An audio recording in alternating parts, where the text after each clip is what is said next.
बिस्मिल्लाहिर्रहमानिर्रहीम। अस्सलाम वालेकुम स्टूडेंट्स, उम्मीद करता हूँ आप सब खैरियत से होंगे। आज मैं क्लास 9 एक्सरसाइज 2.2 क्वेश्चन नंबर 1 समझाऊंगा। तो लिखा हुआ है कि पढ़ लेते हैं हम। Check whether log x 7 minus x is defined for. तो हमने बताना है यहाँ पे लॉग एक्स, ये जो एक्स जो है वो बेस है और बाकी ये वैल्यू उन्होंने दी हुई है। तो इन सब पे हमने चेक करना है कि यहाँ पे डिफाइन है या नहीं है। तो सबसे पहले हम लिख के चल लेते हैं एक्स इक्वल टू 0। तो आपने सिंपली ये लिख लेना है। उसके बाद आपने सोल्यूशन की हेडिंग दे देनी है। उसके बाद आपने यहाँ पे क्या लिखना है, लॉग एक्स 7 माइनस एक्स। इसको आपने कर लेना है किसी के साथ लेट आप कुछ भी कर सकते हैं कि वाई कर सकते हैं, ए कर सकते हैं, बी कर सकते हैं, वो आपकी अपनी मर्जी है। सही है, कोई भी चीज़ आप नंबर कर लें या कुछ भी कर लें, वो आपने लेट कर लेना है। अल्फ़ाबेट कर लें, ज़्यादा आसानी आपके लिए हो जाएगी। सही है, वाई यहाँ पे आपने लेट कर लिया। उसके बाद आपने क्या करना है, ये जो एक्स है ये एज इट इज़ आपने मतलब ऊपर करके लिख देना है।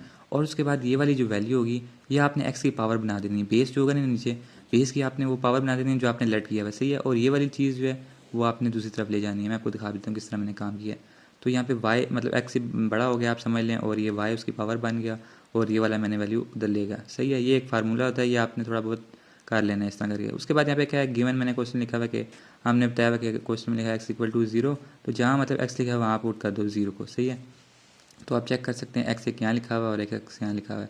तो यहाँ पे मैंने 0 कर दिया, यहाँ पे भी 0 कर दिया। तो 0 की पावर y है, मतलब ये तो ऐसे ही आ जाएगा। और 7 माइनस 0 करेंगे तो 7 आ जाएगा। अब यहाँ पे आप चेक कर सकते हैं ये इक्वल हैं कि आपस में नहीं है ना। तो अगर 0 मतलब y को आप पावर देना स्टार्ट कर दें, 0 पावर देंगे तब भी 0 रहेगा। 0 की पावर कोई भी पावर हो वो आंसर उसका 0 आता है। तो 0 इक्वल टू 7 का भी हो सकता है, नहीं हो सकता।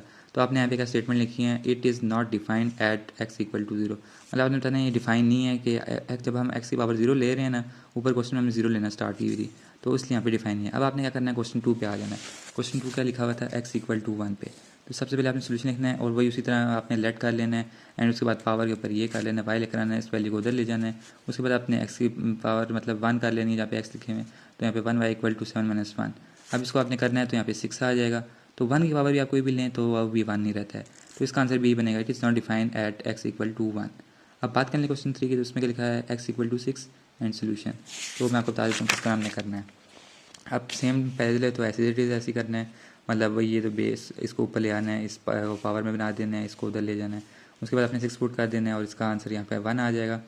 और अब जब आप 6 की पावर 0 करेंगे ना, किसी की पावर भी 0 हो, 1 की पावर या किसी की पावर भी 0, तो वो आंसर अपना 1 देता है। सही है, और यहाँ पे सिर्फ एक दफ़ा डिफाइन होगा। अगर इसकी 6 की पावर 1 रखेंगे ना तो वो 6 ही बनेगा। 6 की पावर 2 रखेंगे तो 36 हो जाएगा। इस तरह हम पावर इंक्रीज़ करते रहेंगे तो वो वैल्यू बहुत बढ़िया होती रहेगी। तो यहाँ पे it is define if y equal to 0। Y की पावर जब हम 0 रखेंगे ना, यहाँ पे हमने दिखाया हुआ है 6 की पावर अगर 0 होगी तो 1 के इक्वल होता है। और बाकी आपने लिखा otherwise it will not define, जो भी इसकी पावर होगी 1 होगी 2 होगी या जो भी होगी उसकी वजह से ये डिफाइन नहीं होगा। अब बात कर लें लास्ट क्वेश्चन की, तो उसमें क्या लिखा हुआ है, तो यहाँ पे लिखा हुआ है x is greater than and equal to 7। तो ये जो साइन आप चेक कर सकते हैं, इसमें आपको किस तरह पहचान होगी।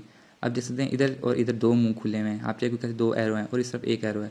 अब 2 एरो जब होते हैं तो उसका मतलब होता है कि ये वाली साइड बड़ी है और ये वाली साइड इससे छोटी है।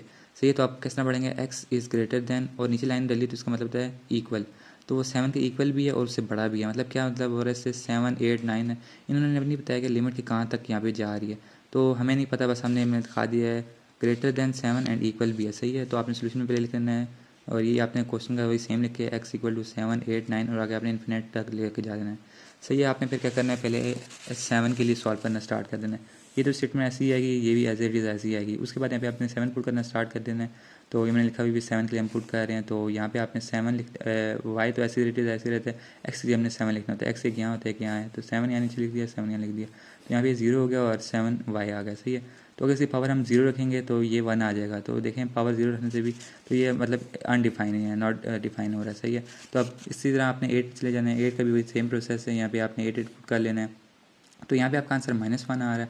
तो किसी भी पावर आपको करेंगे तो उसका पावर मतलब आप 0 भी कर लें तो 1 आ रहा है, तो उससे नेगेटिव में तो अब ले जाते ही नहीं है, तो इसलिए नेगेटिव भी हो तो भी वो उसका मतलब फ़र्क नहीं है। तो ये नॉट डिफाइन है। सही है, ये आप इस तरह कर लें। उसके बाद आप 9 का भी आप निकाल लें, ताकि 3 तो कम से कम निकालें ना, ताकि वो हम लिख सकें कि अगर ये डिफाइन है नॉट डिफाइन है वो हम बताएँ।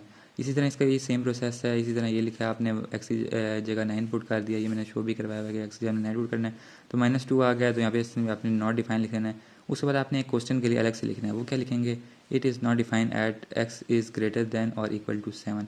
ये आपने लिख देनी है। उसके बाद स्टेटमेंट एंड, उसके बाद यहाँ पे आपका क्वेश्चन नंबर 1 एंड होता है। उम्मीद है आपको वीडियो पसंद आएगी। नेक्स्ट क्वेश्चन में मिलूंगा, अपना ख्याल रखें, अल्लाह हाफिज़।